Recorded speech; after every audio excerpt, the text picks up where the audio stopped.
Hello, and welcome to weight loss surgery, what it is and how it can improve your overall health.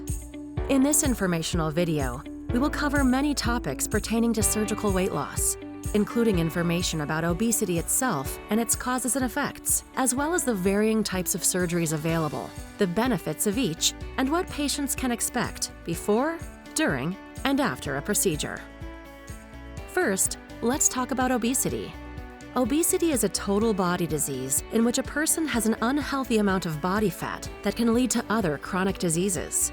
Patients who suffer from obesity are at greater risk for many diseases, including diabetes, high blood pressure, cardiovascular disease, stroke, and many types of cancer, as well as having an elevated risk of death from any of these conditions.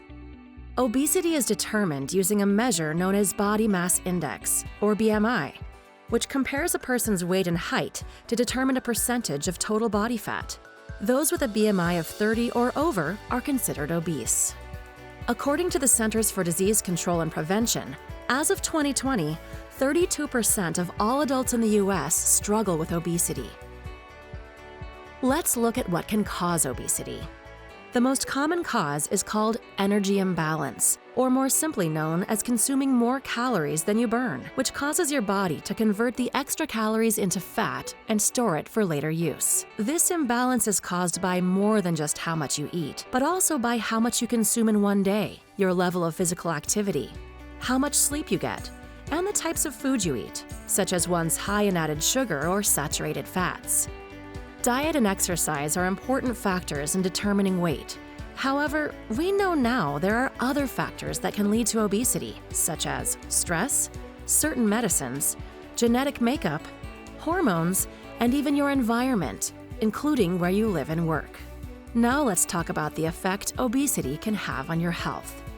Obesity is a head-to-toe disease affecting every part of your body and contributes to health issues such as depression, sleep apnea, asthma, diabetes, cardiovascular disease, and many more. Fortunately, obesity is treatable in many ways. Common treatments include losing weight through healthy eating, being more physically active, and forming other positive life habits. Weight management programs may help some people lose weight or keep them from regaining lost weight.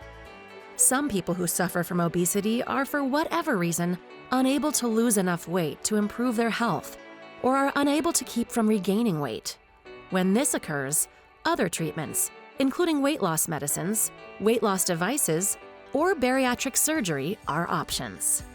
Any of these approaches would be appropriate, but let's focus on one for the rest of this video: bariatric surgery. Bariatric surgery is no longer just about weight loss. Bariatric surgery is considered a treatment for metabolic disease and many associated comorbid conditions. To be a candidate for any bariatric surgery, the patient must be at least 100 pounds overweight, with a BMI of 35 to 39, along with one comorbid condition, such as hypertension, type 2 diabetes, or sleep apnea. A BMI of 40 or above is a qualification on its own. For those who meet these standards, there are several surgical options available. All procedures are performed as minimally invasive or laparoscopically.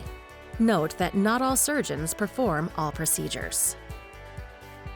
The most popular option in weight loss surgery is the gastric sleeve surgery. You may have heard it referred to as laparoscopic sleeve gastrectomy, or LSG.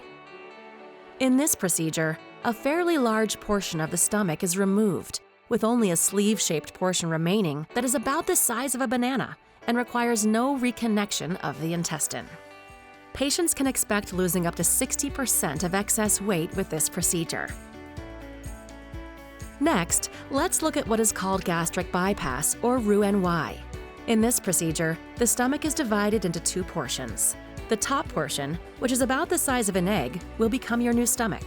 The lower portion is bypassed and no longer used to digest food.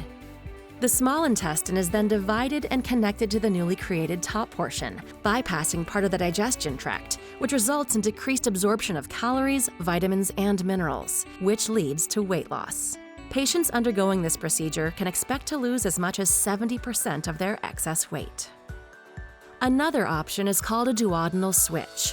This procedure combines a gastrectomy, the removal of part of the stomach, with an intestinal bypass, which makes the path your food takes through your intestines shorter. This reduces the size of the stomach, as well as how much nutrition your small intestine can absorb from your food. There is a new procedure available, the single anastomosis duodenal bypass, or SADIS, also referred to as SIPS or Loop DS. This procedure is highly effective for type 2 diabetes treatment. Since it is new, it is not performed by all surgeons. With these duodenal switch procedures, patients typically experience an 80% reduction in their excess weight. Additionally, the gastric band procedure is an option. This procedure divides the stomach into two parts by placing an adjustable silicone band around the top portion of the stomach that can be filled with fluid to limit food restriction. Food sits on the top portion, taking longer to digest. Patients undergoing this procedure can expect to lose up to 50% of their excess weight. There are many factors to consider when thinking about which procedure is right for you, including the amount of weight loss desired, current medical history, risk for postoperative complications, eating habits, lifestyle, the ability to reverse or revise the procedure postoperatively, as well as your ability to follow up with your doctor after the procedure. Make sure you discuss these and other factors with your doctor. Patients can expect to spend at least 1 to 2 days in the hospital for a minimally invasive procedure, and a few additional days are expected for more invasive surgeries. Some procedures can be done on an outpatient basis or as a same-day surgery. In the first weeks post-surgery, patients normally feel weak and experience other normal postoperative symptoms, such as pain, nausea, vomiting, lightheadedness, loss of appetite, loose stools, gas, and mood swings.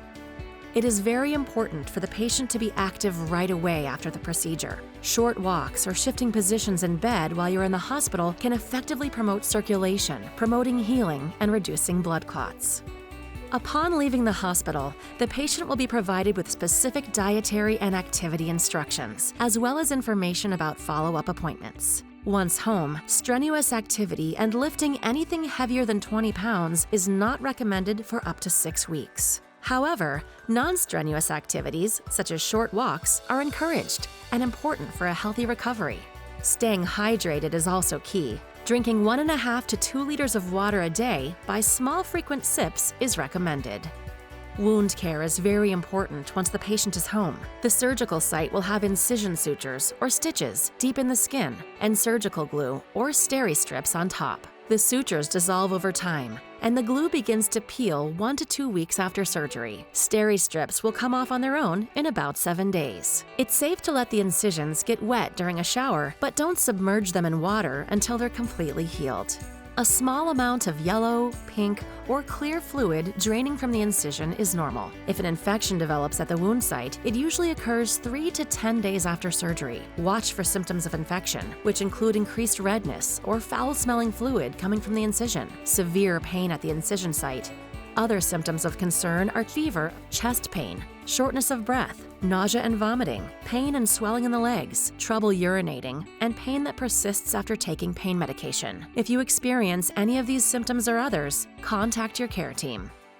Since absorption of vitamins and minerals is altered after bariatric surgery, whether it be from malabsorption or restriction, decreased vitamin-mineral absorption may occur and could lead to serious and sometimes lifelong consequences. It is imperative to take daily bariatric-specific multivitamins and mineral replacements as prescribed by your surgeon, as well as commit to lifelong follow-ups with your doctor. Patients may experience temporary hair loss after the surgery. This is one of the body's natural responses to the stress of rapid weight loss and should improve after 6 to 12 months. To minimize any loss of hair, the patient should take their daily multivitamin and consume at least 60 to 80 grams of protein per day, as well as avoid any hair treatments such as perms or coloring that can stress the hair. Typically, patients return to their jobs within 2 weeks, depending on what type of work they do.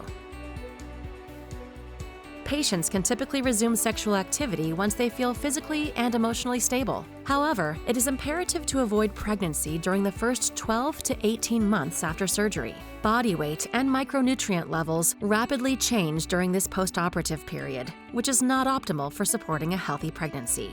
If you do become pregnant, please contact the Bariatric Surgery office and your care team will work with your obstetrician to ensure the best possible prenatal care.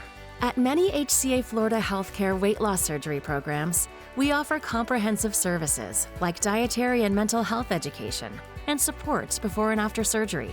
Bariatric surgery is a tool. Using that tool is up to you. Lifelong follow-ups with your surgeon, attending support groups, and staying connected to our care team is essential to your success. So where do you go from here? Some key next steps include insurance verification and a consultation. We recommend that you call your insurance company to verify you have coverage for surgery and obtain the specific requirements to qualify. Typically, insurance will require various qualifications, such as BMI, psychological evaluation, a letter of support, nutritional evaluation, and sometimes medical weight management prior to surgery. The surgeon's office or facility will also verify your insurance requirements, as well as navigate you through this preoperative process. If you do not have coverage, there are cash pay options available. The time it takes to complete the preoperative program typically takes 1 to 3 months, depending on your insurance company's requirements. If you are interested in moving forward, please contact the facility or a surgeon of your choice to schedule a consultation.